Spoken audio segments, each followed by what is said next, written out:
Hi, good evening, everyone. Thank you very much for joining. Just before I start, if anyone has not got the source sheet, the link has been posted in the chat.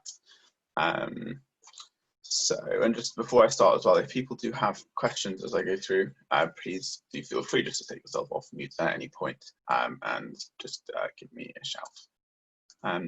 Just someone else has joined, I've just reposted the source sheet in the chat. So what I wanted to do this evening is to take a look at the Bracha of Leshev BaSukkah. It's the Bracha which we say multiple times over the course of Sukkot, particularly in good weather, which we unfortunately haven't had so much of this year. But I wanted to look at the question, as I titled the shir, when to make a new Bracha. So how long does the Bracha stay in force when one has made the Bracha? For example, we commonly say the Bracha when we eat. So what happens if you stay in the Sukkah the whole time from one meal to the next? Does that one Bracha suffice? What happens if you ate supper, then you went out for a while and came back and wanted to sleep in your Sukkah? Would you need to make a new Bracha? So it's a quite common and relevant questions. So I want to try and look at some of the background of this and the different approaches to this question. And if anyone has just joined the source sheet, it's just been reposted in the chat. So the discussion starts off in source number 1, which is the Gemara in Masechet Sukkah and Daf Mem Hey and Daf Mem Vav. So Amar Rav Yehuda Amar Shmuel, Rav Yehuda said in the name of Shmuel, Lulav Shiva, the bracha of Lulav we say all 7 days, the Sukkah Yom Echad, and we only say the bracha on Sukkah for 1 day, which is a rather surprising opinion. It's certainly not what we do.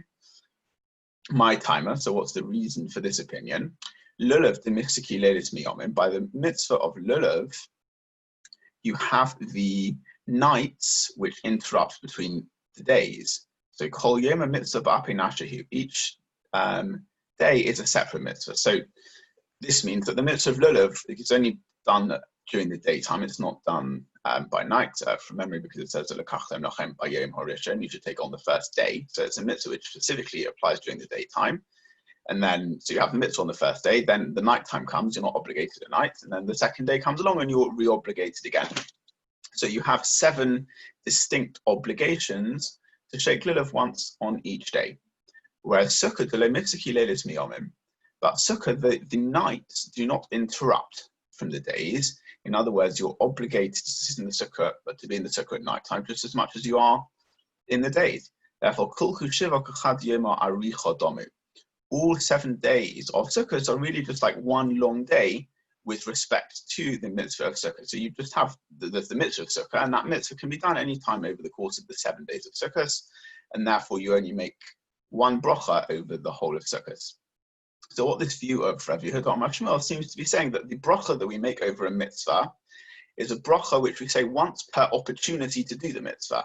Therefore, Lulav, we have 7 distinct opportunities, because each day you're obligated and you're not obligated at night, so that divides it up. Whereas for the mitzvah of Sukkah, we can do that mitzvah any time over the course of Sukkah. It's really one long opportunity to perform this mitzvah, and therefore you only make the bracha once.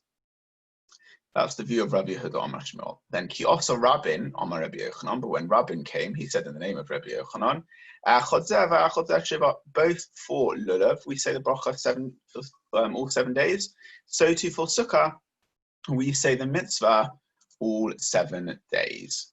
And the logic, the understanding according to this view of when we make a bracha is simple, is when every time we engage in a mitzvah, we say a bracha. It might be we're engaging in a mitzvah which we've engaged in before, but that doesn't matter. It's not every time we engage in a mitzvah, that is when we say a bracha on it. On a kind of a philosophical level, one could maybe say this is a question of, do we thank Hashem for having given us the mitzvah, in which case maybe we'd thank for one opportunity, for the fact that he gave it to us, or do we thank Hashem for every time we have the opportunity to engage in a mitzvah, in which case you'd say the bracha every time which you are performing in the mitzvah, as Rabbi Yochanan suggested. So we have these 2 views, whether we just say the bracha once on the Sukkah for all 7 days, or all 7 days we say the bracha. And we say, even though the Gemara brings this as a dispute between Amoraim, between Shmuel and Rabbi Yochanan, tonight this is really a machlokas between the Tanoim. The Tanya, we have a brisa which says tefillin. when it comes to the mitzvah of tefillin, every time you put tefillin on, you make a bracha on them. Divrei Rebbe, this is the word of Rebbe, and as Rashi in source 2 says, even if you were to put tefillin on and take them off even 100 times in the day, you would put a bracha, you would say a bracha every time you put it on. So this opinion of Rebbe is saying that we say the bracha every time we engage in the mitzvah, just like Rabbi Yochanan did BaSukkah. Whereas the Chachamim say you only make one bracha on tefillin every day in the morning because, just like Shmuel's view by Lulav, we have the mitzvah of tefillin by day, and therefore each new opportunity to do the mitzvah we say a bracha on, not every single time one actually takes them off and then puts them back on again. So this is the background in the Gemara.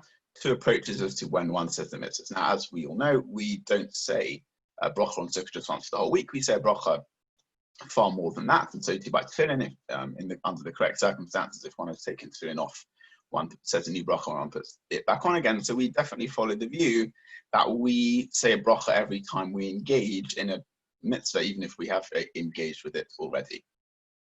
So what exactly are the circumstances, though, that define a new engagement with the mitzvah which requires a new bracha?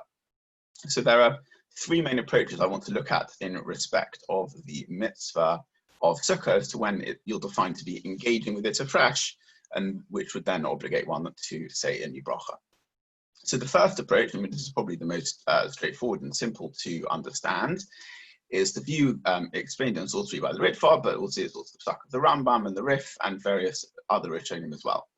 So the Ritva in source number 3 says, in the context of when a person leaves the sukkah, because when a person derobes himself from the mitzvah, when he leaves the sukkah, then when he goes back into the sukkah, he has to make a new bracha. It's as if he is redressing himself again in the mitzvah. Even on that same day. So every time you enter the sukkah, that's a new engagement in the mitzvah. Because when you leave, you've finished your first entrance. So basically, the Ritva defines an engagement with the mitzvah of sukkah is very simply, you come in, and then you leave, and that is your engagement. And then next time you come back in again, you would need to say a new bracha. So if we contrast this to, we had the view of Rabbi Yochanan, where Rabbi Yochanan said that a lulav and sukkah, you say the bracha 7 days. There is a distinction between lulav and sukkah. Lulav, we do only say a bracha once a day. However, with sukkah, it's not, the question of the day, the number of days itself is not relevant here. It's just a question of how many times you freshly engage with the mitzvah, being every time you come back into the sukkah afresh. However, the Ritva does caveat this. This is not literally every time you go out of the sukkah, even for a second, to go back in, you need to say a new bracha. He says, when I said that you have to make a new bracha on the sukkah every time you enter, it has to be when you have had a complete leaving of the sukkah.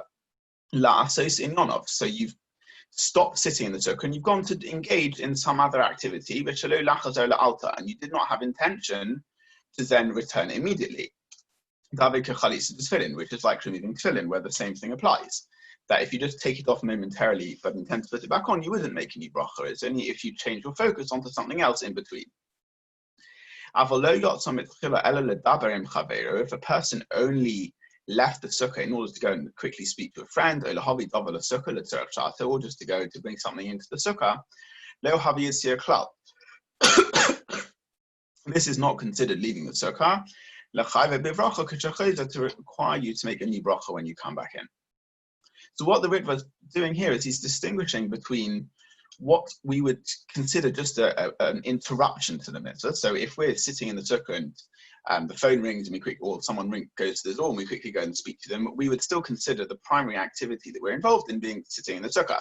We just have a brief interruption where we've turned our attention to something else. So under those circumstances, it's not like you've ended your engagement with the mitzvah, and therefore if you go back, you would not make a new bracha.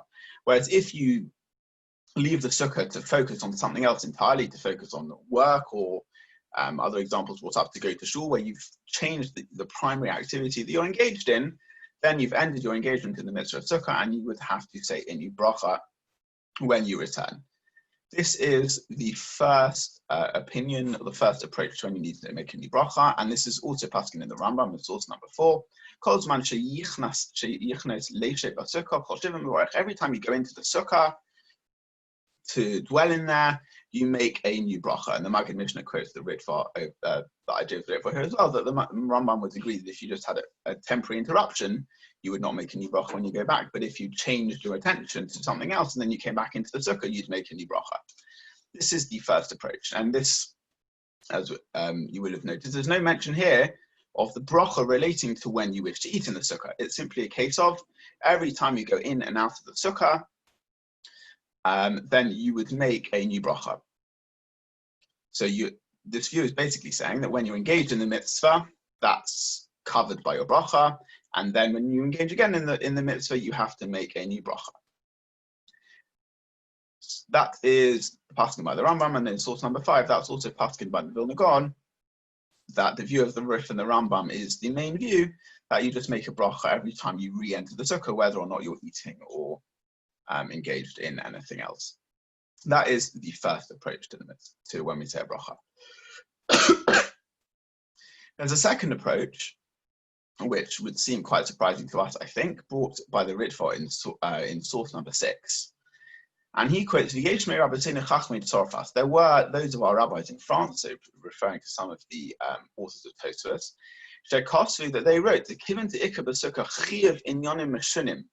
there are certain activities where one has an absolute obligation to do those in the sukkah. So achila, so sleeping, achila, eating, and shena, sleeping. The activities are which one is obligated to do in the sukkah.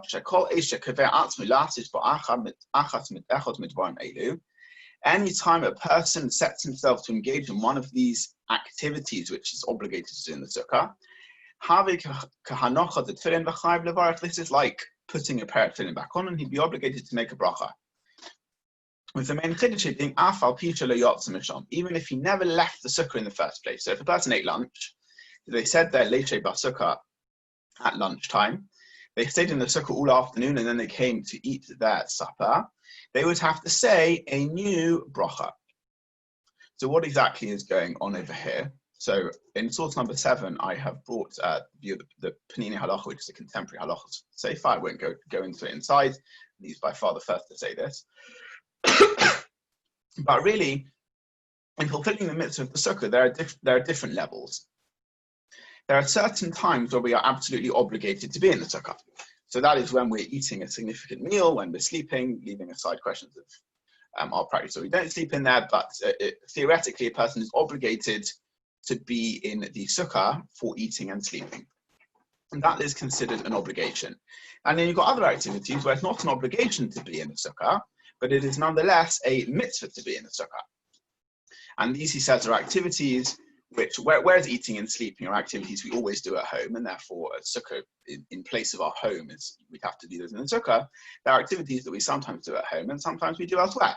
For example, having a snack, learning Torah, just having a schmooze with a friend. All of these things are not intrinsically tied to being at home, and therefore one is not obligated to do them in the sukkah, but nonetheless there is a mitzvah to dwell in the sukkah like one dwells in one's house.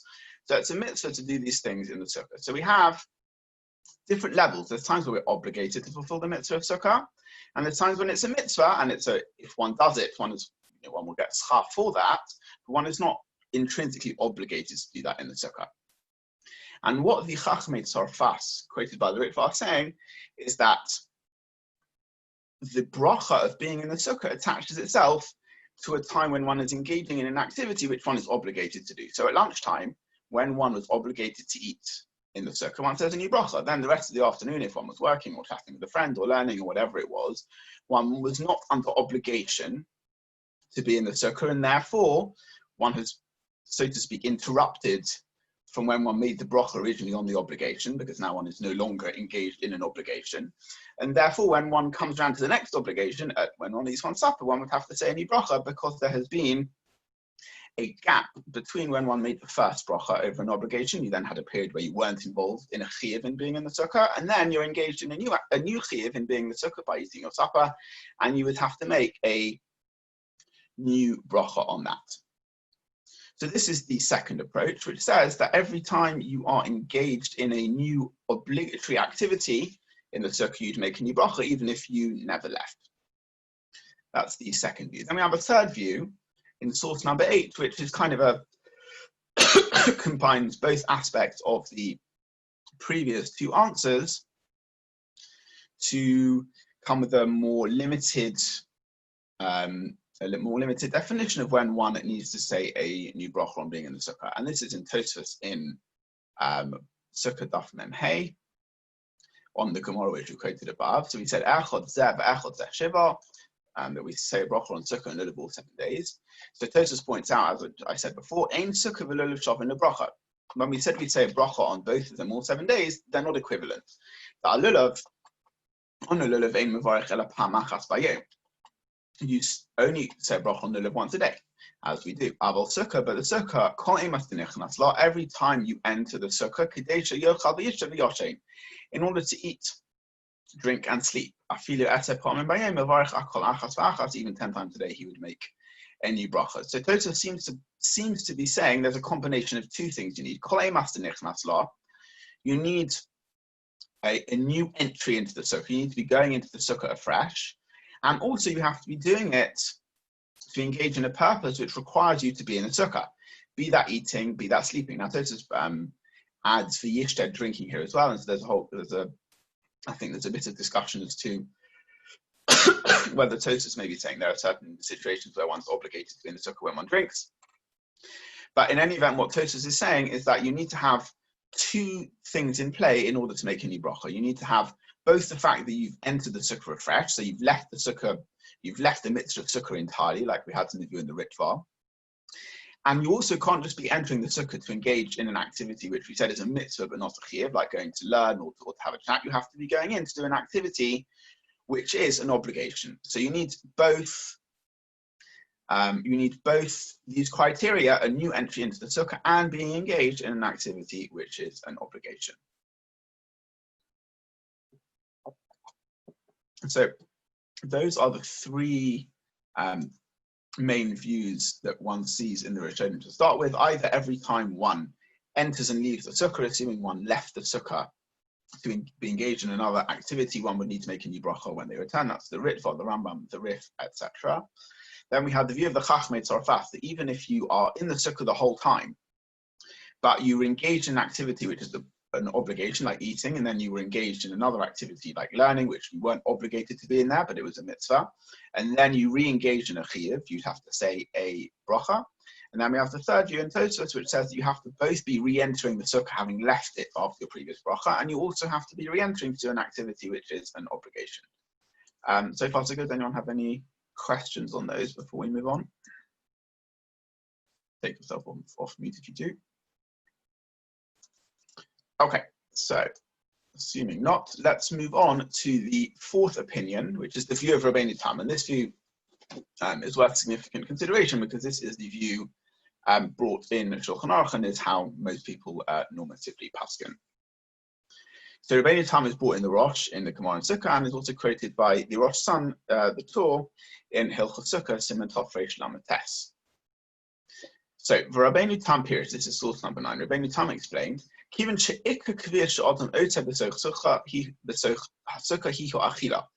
the primary activity which one engages in the sukkah is eating.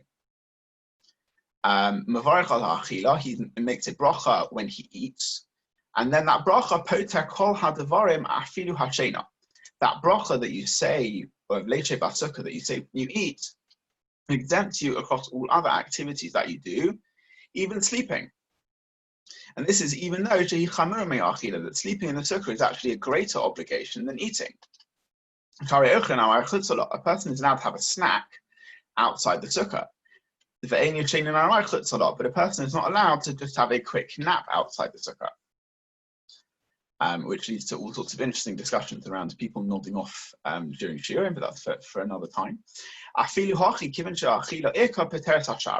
eating is the primary activity, it exempts the rest. Now, it's interesting that Rabbeinu Tam says that eating is the primary activity. Why is eating the primary activity? I guess that's because during a particular day, you would end up eating multiple times in the sukkah, whereas you'd normally only sleep once at night. So it's the activity during which we primarily engage in the sukkah, and all the more so for us where we don't tend to sleep in the sukkah in the first place. Though again, there's an aside about naps during the day, whether or not even we should be sleeping in there, but again, that's really a question for another time. So Rabbeinu Tam says that the bracha on the sukkah is specifically said at a time when one eats. And as I said, this is paskin in Shulchan Aruch in source number 10. The practice is that we only make a bracha in the sukkah when we are eating. And then the Ramah adds hachinahog, and this is our custom, presumably adding that the Machaber, the author of the Shulchan Aruch, was saying this for Tzfadi communities, and the Ramah is confirming this was also the practice in the Ashkenazi communities. So this is the 40th of Rabbeinu Tam, that we only say a bracha when we eat in the sukkah. Now, I laid out the first three opinions before, and Rabbeinu Tam's opinion doesn't really seem to align to any of the views above. The Aron point out that Rabbeinu Tam is not saying like the Chachmei Tzorfas, that one has to make a new bracha in the sukkah every time one eats, even if one stayed in there the whole time. Rabbeinu Tam is understood to be limiting and proposing an extra limitation on the circumstances when one says a bracha. So he's not following the Chachmei Tzorfas, but he doesn't seem to be following the view of the Rambam or the Ritva that one says a bracha every time one goes into the sukkah because he relates it to eating.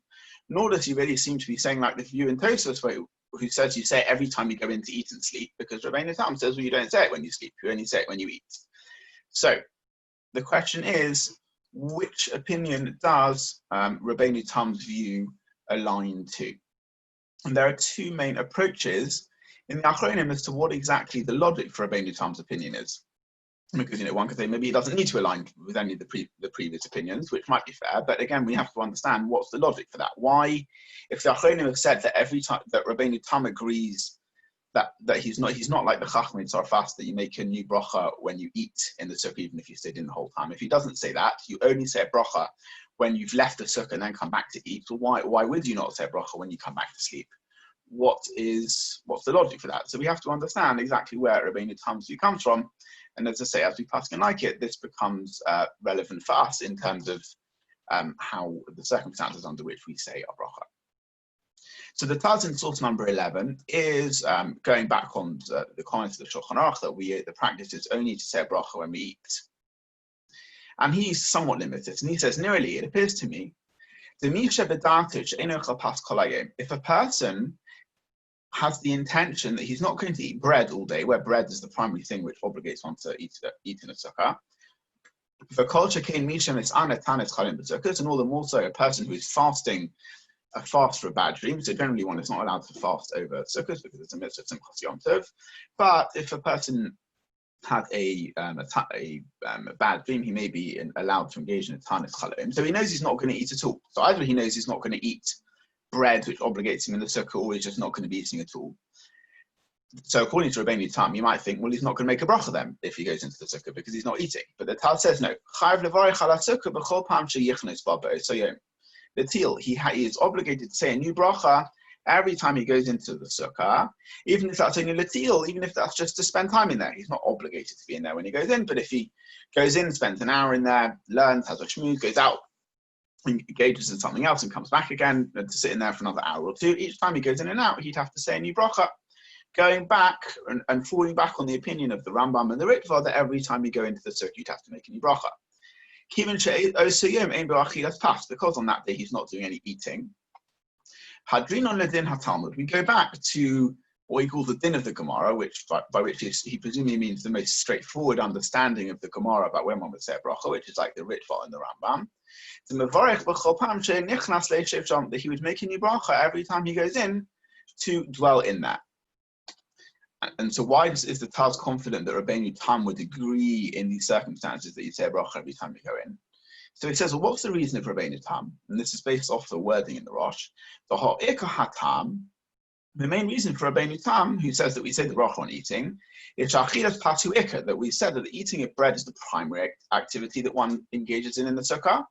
Upoter asatofel, and the bracha on a primary activity exempts a bracha on a secondary activity. And the Taz is bringing here a concept that we would be familiar with from Hilchos Brachos, which is the idea of ikar and tofel, where you have a primary and a secondary food which you're eating. So a good example, if one is eating a bowl of cereal, a bowl of shreddies, where one has the shreddies in the milk, the shreddies are the primary thing which one is intending to eat, and the milk is subservient to that. So we only say mazonos on the shreddies, and we don't say bracha on the milk, because the shreddies are the ikar, and the milk is the tofel. However, if you take away the ikar, if you take away the shreddies and all you're left with is milk, no one would say that you don't say bracha on the milk. Of course you do. Milk is now the only thing you're left with. And therefore, you would make a bracha on what would ordinarily be the secondary food. You would make a bracha on that, because that's the only thing which has come to the party. So Rabbeinu Tam is saying that that's the logic. So the Taz is saying that the logic for Rabbeinu Tam is in line with this, that really every time you go into the sukkah and engage in a new activity of going into the sukkah, you'd have to say a bracha, like the Rambam said, like the Ritva said. However, because eating is what Rabbeinu Tam calls the ikar, the primary activity one engages in the sukkah, and if when one is going in the sukkah in that day one intends to eat, then one should make the bracha on that activity, because it's the primary bracha. It's because that's the time when he's obligated to be in the sukkah, and that's the primary activity. However, if you remove that primary activity of eating, you would still have to say a bracha, even if you're just going in to spend time in the sukkah. And the Chai Odom expands this and clarifies this a little bit further, because the Taz had said, if a person is not eating over the course of a whole day. But the Chai Odom extends this, and based on the idea that we said before, that by sukkah, the primary driver of the bracha is not that it's 7 days you make 7 brachas, it's about every separate engagement in the mitzvah of sukkah. So the Chai Odom says in source number 12, Nearly, if a person sat in the sukkah and he ate a meal and he said Leshev when he was eating that meal, and then he left what he calls a Yitzir Gemara, a complete exit. So as we said, he went to focus on something else. He went to work, he went to shul, to engage in another activity where, as we said, according to the Rambam and the Ritva and so on, that's considering you've ended the engagement in the mitzvah. And then when you come back, you're engaging a second time. Then when he comes back into the sukkah again, and this time he decides, if he comes back in the sukkah after lunch at 2 o'clock in the afternoon, and he decides that he's not going to eat now when he comes back into the sukkah. He's only going to want to eat much later on in the evening at 7, 8 o'clock. And between him coming back in at 2 o'clock and eating his supper at 7 o'clock, he's going to have to go out and leave to go to shul. So say here at 6 o'clock. Therefore, we have between 2 and 6 o'clock in the afternoon, he's engaged in the mitzvah of sukkah. He's not planning to eat. He's then planning to leave to engage in a different activity of davening. So what we then have is we have a 4-hour engagement in the mitzvah of sukkah, and in that time period he's not eating. He says then, according to the Taz and the Rabbeinu Tam, even in this circumstance, a person would also have to say a new bracha. So because he's not eating in this time, there's no ikar activity to make the bracha on, and therefore he says the bracha even on just being in the sukkah, as we said, like the Rambam, like the Rif, like the Ritva.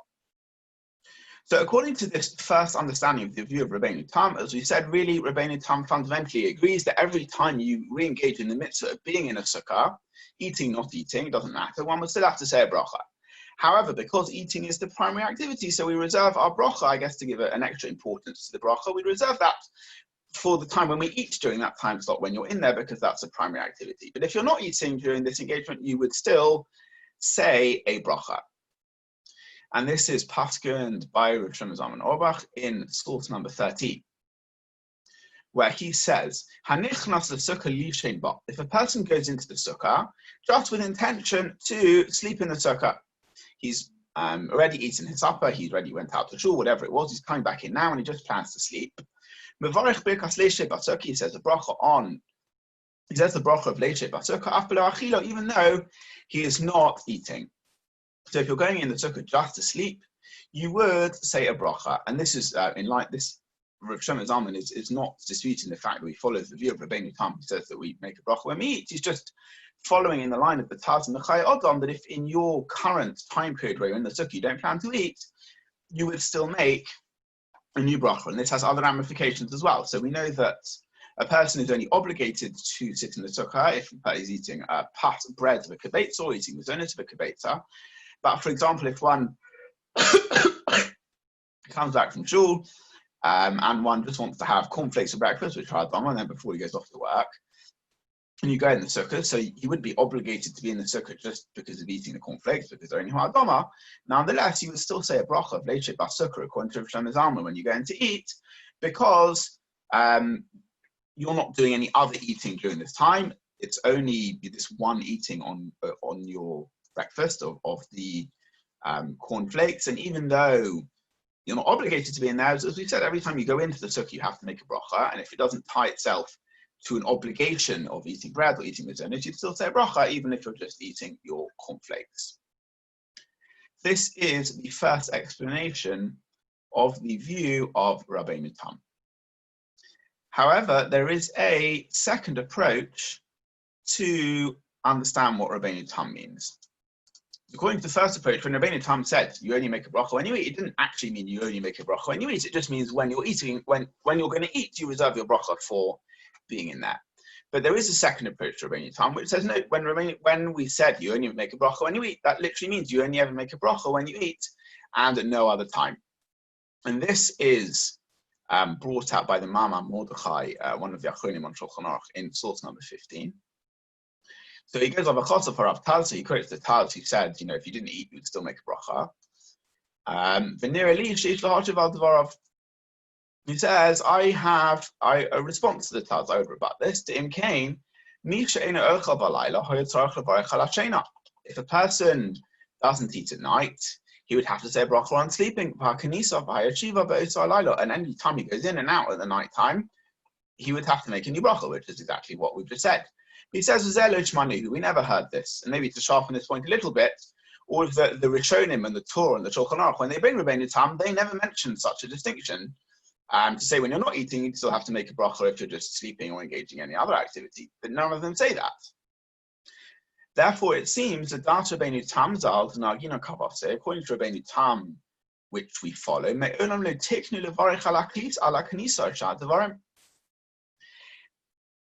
what Rabbeinu Tam says is that Chazal never in the first place made the bracha on doing any other activity in the sukkah, be it sleeping, be it just going in for an hour to have a shmooze or to learn or whatever it is. But Chazal never made the bracha, according to Rabbeinu Tam, Chazal never instituted a bracha on that in the first place. L'chein nirali, the lefi ma she'eno hagnik Rabbeinu Tam, yesh lo chush lebracha levatala. That if we who follow the view of Rabbeinu Tam in terms of how we paskin over here, if a person is just going in to sit in there or sleep in there and not to eat, one would have to be concerned that saying a bracha would actually be a bracha levatala. It's a very serious issue.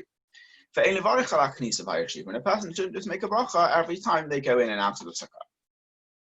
So as we said, this contrast to the first approach of the Taz Chai Odom, which I forgot to mention is also really paskin by the Mishnah Berurah.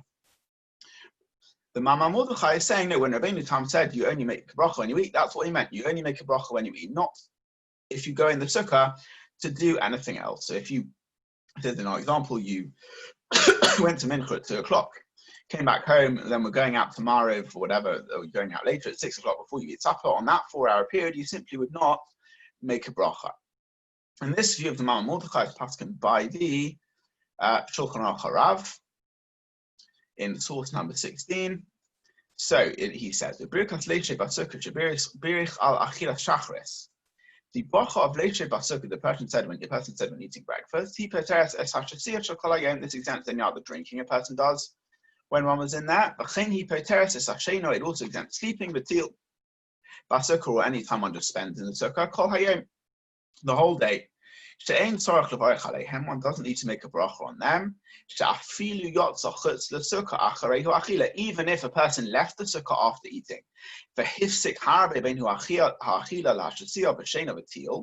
even if he had a long gap outside the sukkah before he came back to drink or sleep or just spend time in there. Because all of these follow after the eating, which is the primary activity, which is the ikka mitzvah yeshiva BaSukkah. This is the primary activity of dwelling in the sukkah. The bracha on the eating exempts them. Now, you may have noticed there's a slight nuance in terms of how the Mama Mordechai explains this versus how the Shulchan Aruch Harav explains it. The Mama Mordechai explains, according to Rabbeinu Tam, that Chazal never instituted a bracha on sleeping or any other activity. The Chazal only instituted it on eating. Whereas the Shulchan Aruch Harav is using a language which really goes back to what's taught in the Torah and Shulchan Aruch, a language of Ikar and Tofel, a language of primary and secondary, where really it sounds like actually the sleeping, the spending time in the sukkah, it might warrant its bracha in its own right. However, because you're engaged in eating, even if that eating is not in the same time period that one is being in the sukkah now to do sleeping, the bracha on that eating exempts the bracha, that exempts the bracha on the other activities. Now, I realized that I skipped source number 14, which is the Tosas of Rabbi Yehuda HaChassid. And this actually verifies, I think, it's not such a bad thing that I skipped it, first of all, because I think this source only came to light in more recent times. So the Achronim had disputed what the view of Rabbeinu Tam was. We have the understanding of the Taz Mechai Odom. The Rabbeinu Tam says, if you're going to be eating in the sukkah, then say your bracha on that eating. If you're not going to be eating, you can still say bracha. And we have the Mama Mordechai, Shulchan Aruch Harav, who say that, no, you'd only ever make the bracha when you're eating, even if you had a time period where you weren't eating. So if we look back at source number 4, this is Tosas Rabbi Yehuda HaChassid, and he was a Talmud of Rabbeinu Tam. So he heard directly from Rabbeinu Tam exactly what Rabbeinu Tam said on this matter. So in source number 14, he says, Sha'alti mi Rabbeinu Tam, I asked Rabbeinu Tam, in tzarech levarich k'shenichnas lishen ba. Asked Rabbeinu Tam if a person has to make a bracha when he goes into sleep. For Hechivani, he answered me, Ki al kol mitzvah sukkah shekayim esuda achas atzuda acheres. Any mitzvah, that any time when a person is in the sukkah from one meal to the next, could go in chain of a teal, even if you're sleeping, spending time in there. Birkas Leshev BaSukkah shabirch, but so also peteres milavarich aleim, the bracha you said on eating exempts you from saying a bracha on sleeping or any other act of spending time in there. And this is true, even if after he ate, he then went off to engage in his work, and then he then returned and came back to sleep in the sukkah. So even though there was a gap between the time when he was sitting in the sukkah to eat and when he went there to sleep, Rabbi Yehuda HaChassid said he heard from Rabbeinu Tam directly that under such circumstances, the bracha of Leshev would still cover you. So from the horse's mouth, which is not an expression appropriate for the Rishonim, but from the original source, Rabbi Yehuda HaChassid said, I heard that Rabbeinu Tam said, in line with the view of the Mama Mordechai, in line with the view of the Shulchan Aruch Harav, that one would only make a bracha on eating in the sukkah. If one went out of the sukkah, one interrupted that activity, came back to engage in being in the sukkah again, to engage in just spending time in there, sleeping in there, Rabbeinu Tam himself said that you do not make a bracha. And as I said, this view has some quite big ramifications. If we just go back to the example that I said before, if a person comes home from shul, wants to have a quick bowl of cornflakes in the sukkah and then go off to work, because cornflakes are hardoma, and something which is hardoma does not intrinsically obligate you to be in the sukkah, then according to this understanding, one would not make a bracha of Leshev BaSukkah if one just goes in to eat one's cornflakes. Because Rabbeinu Tam says it only relates to eating, and in terms of eating being an obligation, that obligation only comes when one eats bread or mazonos. And also, as we said, Rosh Zalman said, if you go into the sukkah just to sleep, you'd say a bracha. According to this view of Rabbeinu Tam, this understanding of Rabbeinu Tam, you would not. So it has quite serious ramifications. And everyone should indeed ask their own Rov how to paskin. As we said, Rosh Zalman paskin that one would say a bracha if one just went into sleep. Rav Avadia, for example, paskin that one wouldn't. So there are different views l'maisa. However, what I just wanted to look into a little bit more is just to try and understand, and just this is only my own suggestion, I haven't really seen anyone discuss this directly, but why is it that Rabbeinu Tam says if you make a bracha on eating at lunchtime, you leave the sukkah for a few hours and then you come back and sleep in there? Why would your bracha from earlier on in the day cover you for later? We see this concept we saw much earlier on by tefillin. You have your tefillin on, you take them off. And Rashi said, even if you do this 100 times a day, you take them off, you engage in something else, you put them back on again, you say any bracha. This is a common idea by mitzvahs. We have the same thing by talis. If a person takes one's talis off, engages in another activity and comes back and wants to put the talis back on again, he has to say any bracha. So why is it that Rabbeinu Tam would say if you make a bracha on eating much earlier on and then you leave to do other things and you come back to sleep, why would it be that the bracha that you say on the eating would cover your sleeping? Surely you had a significant hefsek between your original bracha and now, when you come and sleep, which, as I said, by other mitzvahs, it seems quite clear you'd have to make a new bracha. So I'd say this is only my own suggestion. I haven't seen anyone really give a reason for this, but there is another precedent for where you can have a big gap in between performing a mitzvah, where you can make a bracha at the beginning, and that bracha covers you even much later on in the day. And this comes in source number 17, in Simon Tovkov Peiches, based on the Gemara in Rosh Hashanah, where Shoma Teisha Tekiyas B'Teisha Sharas Bayom Yotza. So we know that for the mitzvah of Tekiyat Shofar, the Torah mitzvah is to hear 9 blasts, it's 6 Tekiyas and 3 Teruahs, and we have various doubts as to what a Teruah is, which is why we do Shvarim Teruah and Shavarim and Teruah, so we end up with 30, and we have that gets extended in doubling to 60 and then 100. But the basic Torah mitzvah is to hear 9 blasts. And the Gemara, quoted by Shulchan Aruch, says if you hear your 9 shofar blasts in 9 hours of the day, you have been yotze your mitzvah. So there was clearly a big gap in between. One hears a tekiah, then an hour later hears a trua, and then another hour later hears a tekiah. There's big gaps in between all of them. And if you, from the understanding of that, I saw in the Achronim how Mishnah Berurah and the Dirsha brings it, it seems that the bracha, even if you made a bracha right at the beginning on the first of the 9 tekiyas, that bracha covers you all the way through the day, even though you'd had, as I said, a big gap between all of the times you do shofar. Now, why would that be? As we said, generally speaking, when you interrupt your mitzvah, you have to say any bracha. So the answer is that yes, that's true by tefillin, that's true by talis, where you can put them on, you can take them off. You have no obligation to put them back on again. It's a mitzvah to do it, but you're not mid obligation. You put your talis on, you stop, you then put it on again. Later, that's a re-engagement in the mitzvah, but you ended the first act. You had no lasting chiyuv to continue, and then you decide to re-engage in the mitzvah. However, when it comes to listening to shofar, you're obligated to hear 9 blasts of the shofar, and therefore you say your bracha, you hear the first blast. Okay, you have a big gap, but you still haven't completed the act of the mitzvah. You haven't completed what you needed to do for your mitzvah of shofar. And therefore the bracha stays in force the whole day. Because you are mid-chiyuv, you're in the middle of doing what you had to do, the bracha lasts. Unlike, as I say, by talis or tefillin, you're not obligated to wear tefillin the whole day. It's a mitzvah, but if once you start and you stop, you're not mid-obligation. You can re-engage, but you're not in the middle of an obligation. So what we learned from this idea by shofar is if you're going to have, if your obligation, even if it stretches over the whole day, it can still be covered by the one bracha. And what I wanted to suggest, according to Rabbeinu Tam, as we said, the primary activities the one is obligated to do in the sukkah are eating and sleeping. So we know that when one eats, one can eat breakfast, when one eats supper, we know that one's going to end up sleeping at the end of the day. So at the end of the day, a normal person sleeps at night. So we know they're going to still be left with an obligation to sit in the sukkah at the end of the day. Therefore, when he says his bracha on the sukkah much earlier in the day, and he stops eating and he finishes and he goes, nonetheless, because there is a residual chiyuv that he's going to have, he's going to be absolutely obligated to go back in the sukkah later in the day when it's raining, when he's sleeping. Then what I want to suggest is that obligation to be in the sukkah later in the day keeps that bracha alive. And therefore, one wouldn't end up making a bracha when one sleeps later in the day.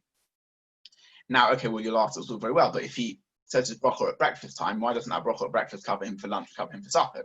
Even Rabbeinu Tam would agree that covers you but it wouldn't cover you for each time you eat. Every time you eat, you do have to make a new bracha. So what my thinking on that is just that with eating, so there's no obligation to how many times you eat during the day.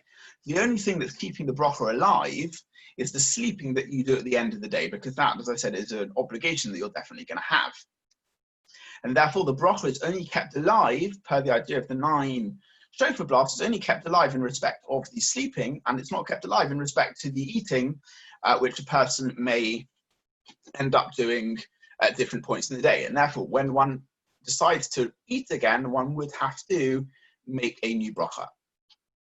And what about if one engages in other activities, just sitting in the sukkah or having a chat with a friend? So maybe Rabbeinu Tam, according to this, aligns with the view that the third view we saw earlier on, that you would only ever make a bracha if you're going into the sukkah a new time, having previously made a bracha. So it has to be a distinct act of going in the sukkah, and it also has to be to engage in an activity which is an obligation, like eating or sleeping. That was the Tosfos we saw in sukkah. And so maybe Rabbeinu Tam is aligning to that view, that you would have to say a bracha only every time you engage in an act which obligates you to be in the sukkah, be that, and that's eating and sleeping. And as I was suggesting, because we know you're going to be left with a chiyuv to sleep at the end of the day, then the bracha stays in force like it does by Tekiyah Shofar. That was just a theory. Does anyone have any questions or any thoughts on that before I wrap up? So can I jump in and ask a question? Yes.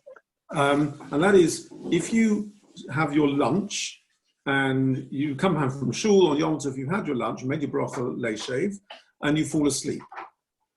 You then wake up, you go back out to shul and come back for supper, and you're going to make a bracha again on eating, but do you make a bracha, according to Rabbeinu Tam, on the sleeping at night?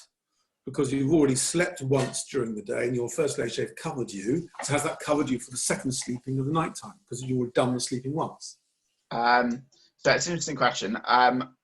Rabbeinu Tam very clearly, according to this view, doesn't mandate a bracha on any sleeping. So how I would explain that is that the only definite thing is that a person sleeps at night.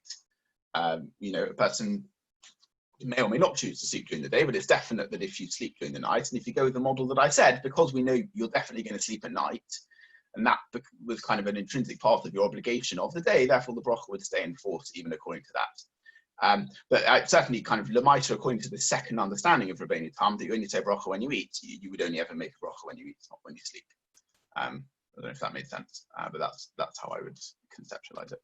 Makes sense. Okay. Aron, sorry. So go on, yeah.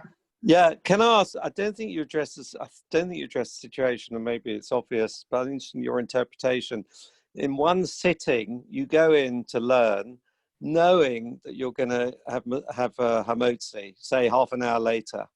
Yeah. So do you make the bracha when you go in, according to Rabbeinu Tam, or do you wait, knowing that you're going to, as I say, eat bread, or do you make it when you eat the bread?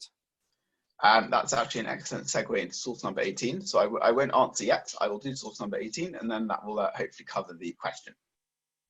So yes, this is the, to wrap up, just to touch on then this key point as to at which point do you say your bracha of the Leshev BaSukkah. So this is a key ramification between the view of Rabbeinu Tam as we've been discussing versus the Rambam and the Rif. And this is a discussion brought in the Rosh in source number 18. So Rabbeinu Meir, who I assume was Meir Rothenberg, who was the Rebbe of the Rosh, he would say his bracha before, he would say the Leshev BaSukkah, before saying Hamotzi in the Sukkah, even during the week, because he held, in line with the view of the Rambam and the Rif, that every time you go into the Sukkah, you make a bracha.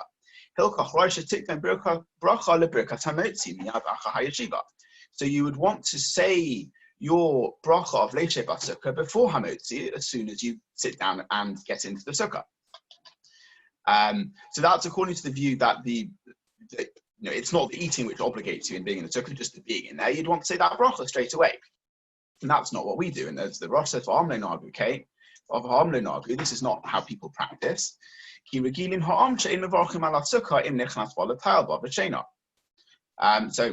the practice is that people don't make a bracha when they're going to spend time in there or sleep in there, which, as he explains later, goes with Rabbeinu Tam.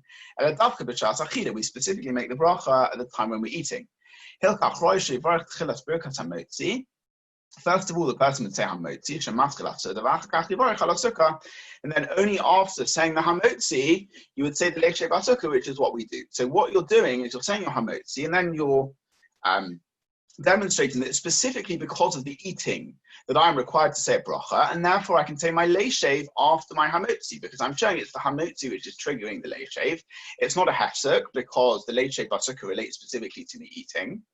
And therefore, this is what we do, is we say our bracha of Leshev after the bracha of Hamotzi, because we're indicating it's specifically the eating which is requiring us the bracha. And therefore, Charles, to your question, according to Rabbeinu Tam and according to how we practice, if you come in, you're going to spend half an hour in there before you eat.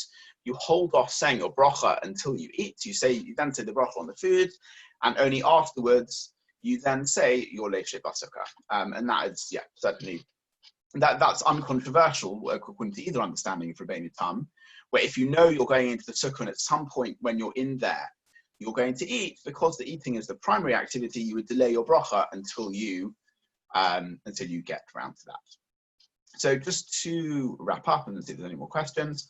So we saw, first of all, we saw right at the beginning of you in the Gemara that you only say the bracha once on sitting in the sukkah all 7 days, which held that we'd say the bracha just every time we have an opportunity to do a mitzvah. Sukkah is one long obligation, so therefore you would just say one bracha. We certainly don't follow that. We follow a view that every time you engage in the mitzvah, you say a new bracha. And we saw 3 different views about how that applies to sukkah. So we saw the view of the Rambam, the Ritva, that every time you go into the sukkah, be that just to be in there, you'd say a new bracha. If you had a gap where you focused your attention on something else and you came back, you would say a new bracha, because it's a mitzvah to be in the sukkah. So every time you engage in the mitzvah, you would say a new bracha. That was the Ritva. We saw the view of the Chachmei Tzarfas, that even if you stayed in the sukkah all day, but you then engaged in an activity which isn't obligatory, like eating, so you ate in the morning, you ate in the afternoon, you'd have to say a new bracha each time. And we had the view of Tosfos, which said that you need both to be re-entering afresh and also to be engaging in activity, which is an obligation. Then we discussed Rabbeinu Tam's view, who said that you specifically make your bracha on eating. There was one approach which suggested that really he holds like the Rambam and the Ritva, that every time you go into the sukkah, you need to make a bracha. Just if you're eating, he'd rather you allocate that bracha to the eating, because the eating is primary. But if you are not eating, you would still say a bracha. That was the Taz, the Chayov, and the Mishnah Berurah. And then we had the Mama Mordechai, the Shulchan Aruch Harav, and Tosfos Rabbi Yehuda HaChassid, who said actually Rabbeinu Tam only held that you say a bracha when you eat, and on no other activity, if you're not eating, there is no bracha. Any final questions before we end? Okay, fine, lovely. We'll leave that there then. We will be back again tomorrow for the next in the series of Chol Hamoed Shiurim. Michael Pollack will be giving a shir at 8 o'clock on 70 nations, but only one mankind. Thanks very much, everyone. Thank you very much. Thank you.